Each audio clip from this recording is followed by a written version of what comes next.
आप सभी ने सुना होगा कि happiness is a choice.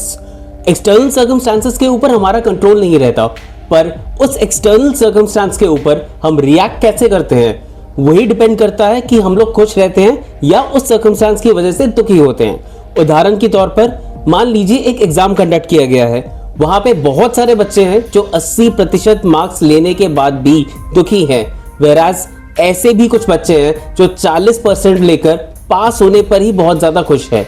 Similarly एक आदमी जिसके पास दौलत, शोहरत सब कुछ है, वो सब कुछ होने के बाद भी दुखी हो सकता है, वेराज एक नॉर्मल मिडिल क्लास आदमी अपने मिडिल क्लास लाइफ से भी बहुत ज्यादा खुश रह सकता है।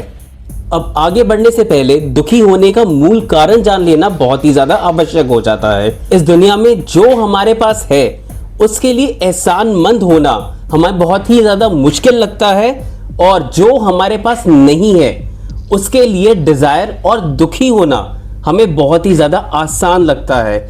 हम लोग एक कंज्यूमर ड्रिवन सोसाइटी में रहते हैं जहां मटेरियलिज्म ही हमारा वे ऑफ लाइफ बन चुका है, जिसके रिजल्ट से हम फील करते हैं डिससैटिस्फैक्शन और पावरलेस। और ये चीजें डिस्ट्रैक्ट करती है हमें उन सभी चीजों से जो कि हमारे पास ऑलरेडी मौजूद हैं और जिसकी वजह से हमें खुश होना चाहिए।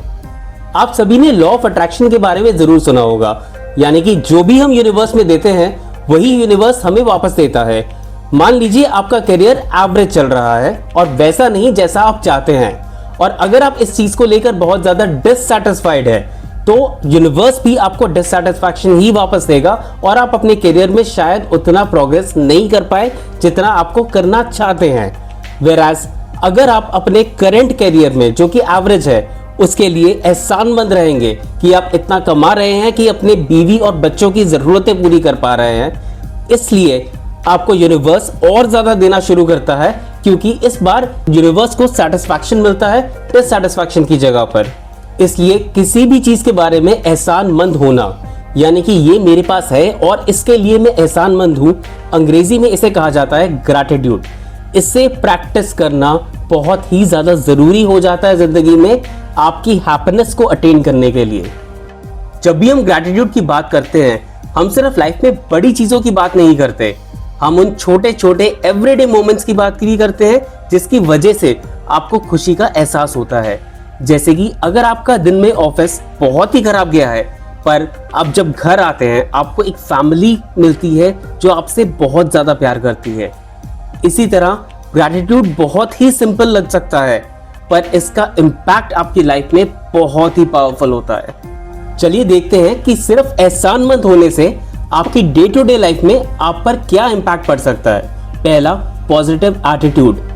बहुत ही आसान होता है हमारे ह्यूमन ब्रेन के लिए नेगेटिव्स पर फोकस करना, पर अगर हम नेगेटिव्स को छोड़ के सिर्फ पॉजिटिव्स पे फोकस करें, यानी कि ग्रैटिट्यूड प्रैक्टिस करें और सिर्फ उन चीजों को देखें जिनकी वजह से हम एहसानमंद हैं अपनी जिंदगी में, यानी कि आपका दिन चाहे जितना भी खराब गया हो, आपको हमेशा कुछ ना कुछ अपनी लाइफ में मिलेगा जिसकी वजह से आप एहसानमंद होंगे और जिससे अल्टीमेटली आप एक पॉजिटिव एटीट्यूड डेवलप कर पाएंगे अपनी जिंदगी में, जो कि बहुत ही क्रूशियल फैक्टर है सक्सेस के लिए।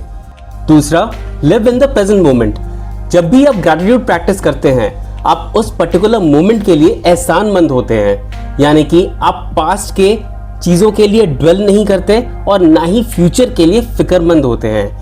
प्रेजेंट में अगर आप रह पाते हैं, आप प्रेजेंट चीजों को एंजॉय कर पाते हैं बिना किसी फिक्र के। जैसे कि अगर आप किसी दोस्त से बात कर रहे हैं तो आप उस प्रेजेंट मोमेंट में उससे बात कर रहे हैं और उसी चीज को एंजॉय कर रहे हैं, ये बिना सोचे कि आगे क्या होगा या वो क्या बोलने वाला है। और ये एक बहुत ही क्रूशियल स्टेप है आपके हैप्पीनेस की तरफ। तीसरा, रिड्यूसेस कंपैरिजन।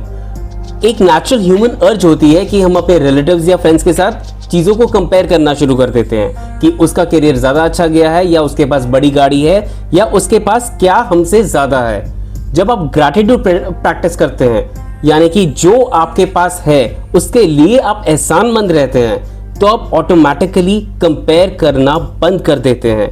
ये बहुत ज्यादा आपके सेल्फ एस्टीम को इंक्रीज करता है और नेगेटिविटी कम करता है जो कि आती है कंपैरिजन की वजह से।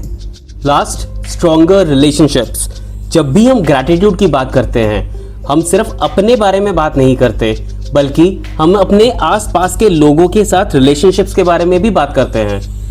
ग्रैटिट्यूड शेयर करने का तरीका ये होता है कि आप जैसे किसी फ्रेंड को अप्रिशिएट करते हैं या अपनी वाइफ को अप्रिशिएट करते हैं अच्छा डिनर बनाने के लिए, इन सब चीज़ों से आपका बॉन्ड और भी ज़्यादा स्ट्रांग होता है उस इंसान के साथ। हेंस ग्रैटिट्यूड आपके रिलेशनशिप्स पे भी बहुत बड़ा इम्पैक्ट करता है और इसे शेयर करने से आपके रिलेशनशिप्स और भी ज़्यादा इम्प्रूव करते हैं। आखिर में मैं बस ये कहना चाहूँगा, ग्रैटिट्यूड एक छोटी सी आदत है जिसे फॉलो करके आपकी पूरी ज़िंदगी बदल सकती है। इसलिए अगर आप पूरी तरह से खुशहाल ज़िंदगी जीना चाहते हैं तो आज से ही ग्रैटिट्यूड प्रैक्टिस करना शुरू कर दीजिए।